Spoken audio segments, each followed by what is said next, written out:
మన ప్రభు అనే యేసుక్రీస్తు నామములో మీ అందరికీ నా హృదయపూర్వకమైన వందనాలు. దేవుడు ఈ దినమంతా మీకు తోడై ఉండి మిమ్మల్ని ఆశీర్వదించి కాపాడునుగాక. పరిశుద్ధ గ్రంథంలో నుండి యెషయా ప్రవచన గ్రంథం 65వ అధ్యాయం 16వ వాక్యాన్ని నేను చదువుతా ఉన్నాను. మీ బైబిల్ తెరచి మీరు గమనించి చూడండి. దేశములో తనకు ఆశీర్వాదం కలగవలెనని కోరుకొనువాడు నమ్మదగిన దేవుడు తన్ను ఆశీర్వదింపవలనని కోరుకును. దేశములో ప్రమాణము చేయువాడు నమ్మదగిన దేవుని తోడని ప్రమాణము చేయును. పూర్వము కలిగిన బాధలు నా దృష్టికి మరవబడును, అవి నా దృష్టికి మరుగవును. మరొక్కసారి నేను చదువుతా ఉన్నాను. పూర్వము కలిగిన బాధలు నా దృష్టికి మరవబడును, అవి నా దృష్టికి మరుగవును. దేవుడు సాక్షాత్తుగా దేవుని ప్రజలను గూర్చి, దేవుని ప్రజలను ఉద్దేశించి ఒక శ్రేష్టమైన మాట వారితో చెప్తున్నారండి. ఇశ్రాయేలీల సర్వ సమాజమా, మీరు నా చెంతకు వచ్చారు గనుక, మీరు నన్ను ఆశ్రయించారు గనుక, మీరు నా పాదాలు పట్టుకున్నారు గనుక ఇప్పుడు నేనేం చేయబోతున్నానంటే, మీరు మీ బాధలచిపోవునట్లు నేను మిమ్ములను ఆశీర్వదించబోతూ ఉన్నాను.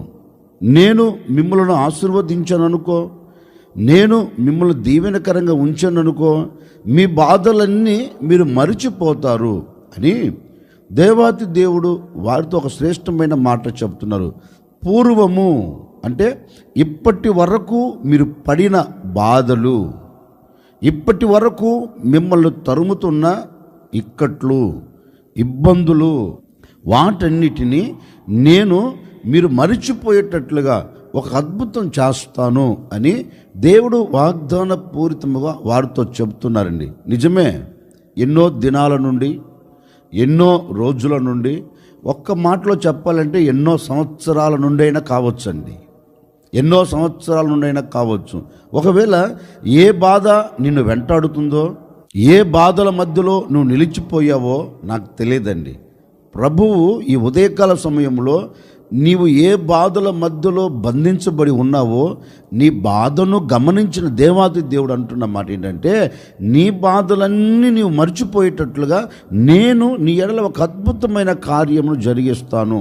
అందుకే ఆది కాండంలో కూడా చక్కని మాట రాయబడిందండి. ఏమని రాయబడింది అంటే, యాకోబు కుమారుడైన యోసేపు తన అన్నలు కొట్టారు, గోతిలో పడవేశారండి. గోతిలో నుంచి తీసి మిద్యానీయులకు అమ్మారు. ఈ మిద్యానీయులు తీసుకొని వెళ్ళి ఐగుప్తు దేశంలో ఒక మార్కెట్లో పెట్టి అతన్ని మార్కెట్లో అమ్మారు. ఆ దేశపు ఫరో అతన్ని కొనుక్కొని వెళ్ళారండి. వెళ్ళిన తర్వాత ఆ దేశంలో అతడు ఎన్నో బాధలు పడ్డాడు. ఇటు అన్నదమ్ముల వలన బాధలు కలిగాయి. బాధలు అనుభవించడమే కాదండి, అతడు ఐగుప్తు దేశంలోనికి వెళ్ళిన తరువాత కూడా అతడు బాధలు అనుభవిస్తూనే ఉన్నాడు. ఒకరోజు రానే వచ్చింది. ఒక మాటలో చెప్పాలి అంటే, యోసేపునకు ఒక మంచి సమయం దొరికింది. యోసేపు ఆశీర్వదించబడేదానికి దేవుడు యోసేపునకు ఒక మార్గాన్ని చూపెట్టాడండి. తను ఆశీర్వదించబడేదానికి ఒక మార్గం చూపెట్టాడు. ఆ దేశంలోనే ఒక అమ్మాయిని చూసి పెళ్లి చేసుకున్నారు. అతనికి ఒక 2 కుమారులు పుట్టారు. ఒక కుమారునికి పేరు నామకరణ చేస్తున్నారు, మనిషే అని ఒక నామకరణ చేశాడండి. అంటే మరచిపోవట. ఇప్పుడు యోసేపు అంటారు, నా సమస్త బాధను, నేను పూర్వం పడిన బాధ అంతటిని, నా అన్నదమ్ముల దగ్గర నుంచి పడుతున్న బాధ అంతటిని, ఈ ఐగుప్తు దేశంలో ఉండినంతకాలం నా బాధ అంతటిని నా దేవుడు ఏం చేశాడు అంటే, నా బాధ నేను మరచిపోయేటట్లుగా, నా బాధలు నాకు జ్ఞాపకం ఉండకుండా నా దేవుడు నేను మరిచిపోయేటట్లుగా నన్ను ఆశీర్వదించారు. నన్ను దీవెనకరంగా నిలబెట్టారు. ఇప్పుడు ఏ బాధ నా కంటికి కనపడటం లేదు. కారణం ఏంటి అంటే నా దేవుడు మరచిపోయేటట్లుగా చేశాడు. అంటే ఒక వ్యక్తిని దేవుడు ఆశీర్వదిస్తే అతడు పూర్వపు దినాలు పడిన బాధలన్నీ మరచిపోతారని వాక్యం సెలవిస్తుందండి. నిజమే. ఒకవేళ ఏ శాపమును నువ్వు మూటగట్టుకొని బాధపడుతున్నావో నాకు తెలియదండి. ఏ బాధల మధ్యలో నలపబడి ఒక ఆశీర్వాదానికి కూడా నాంది పలకలేకపోతున్నావో నాకు తెలియదండి. ఏ దీవెన నీకు లేక ఒకవేళ కంటతడి పెడుతున్నావో నాకు తెలియదండి.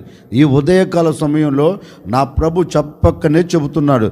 ఆ రోజు ఇశ్రాయేలీలు బాధ మరిచిపోయేటట్లుగా చేసిన దేవుడు, యేషేబు తనకు కలిగిన బాధను మరిచిపోయేటట్లుగా చేసిన దేవుడు ఈ ఉదయకాల సమయంలో నిశ్చయముగా నీ బాధలు నీవు మరచిపోవునట్లుగా నా దేవుడు తప్పక నిన్ను ఆశీర్వదించబోతూ ఉన్నాడు.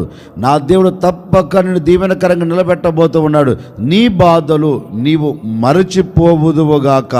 నీ బాధలో నుండి నా దేవుడు నీకు విడుదల కలగచేయునుగాక. బాధ అనే మాట నీ బ్రతుకులో లేకుండా దేవుడు దూరపరచునుగాక. ప్రతి బాధ మరవబడి నీవు ఆశీర్వాదకరంగా నిలబడి దేవుని సన్నిధిలో సాక్షిగా బ్రతికెదవుగాక.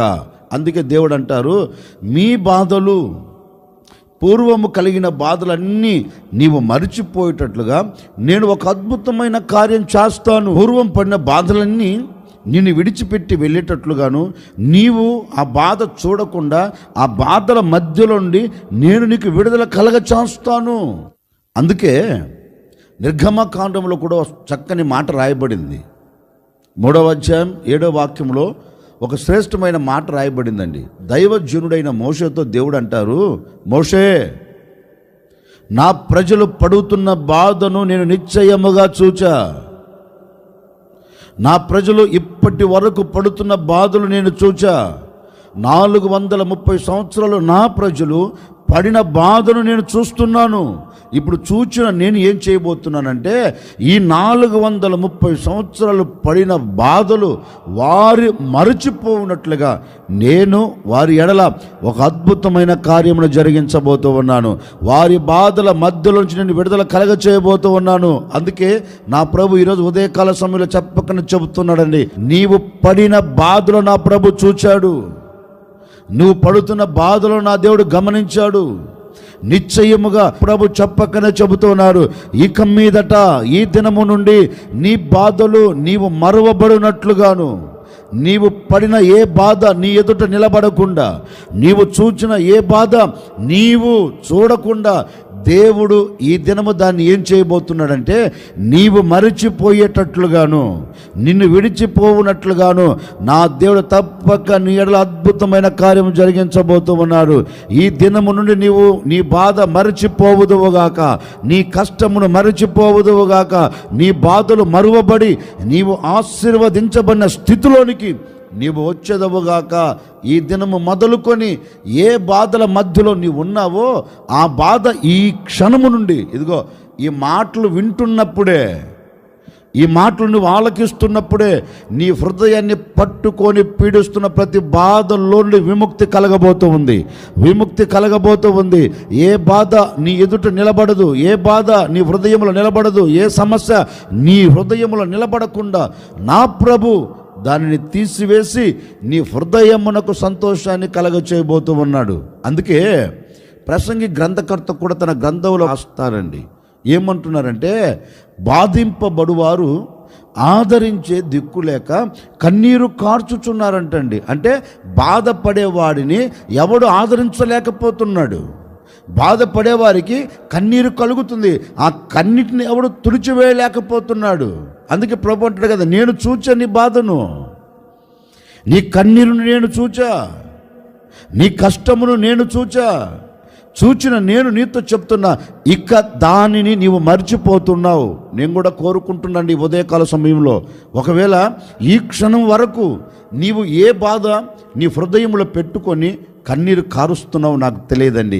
నీ కన్నీరు మాన్పబడినట్లు, నీ బాధ మరచిపోవునట్లు నా దేవుడు అద్భుతమైన కార్యం జరిగించబోతూ ఉన్నారు. పడిన బాధలన్నిటినీ ఈ ఉదయకాల సమయంలో నీవు మరిచిపోతున్నావు. నీవు మరిచిపోయేటట్లుగా నా దేవుడు అద్భుతమైన కార్యములు జరిగించబోతూ ఉన్నారు. యేసు నామములో నీ బాధలు నీవు మరిచిపోవుదువుగాక.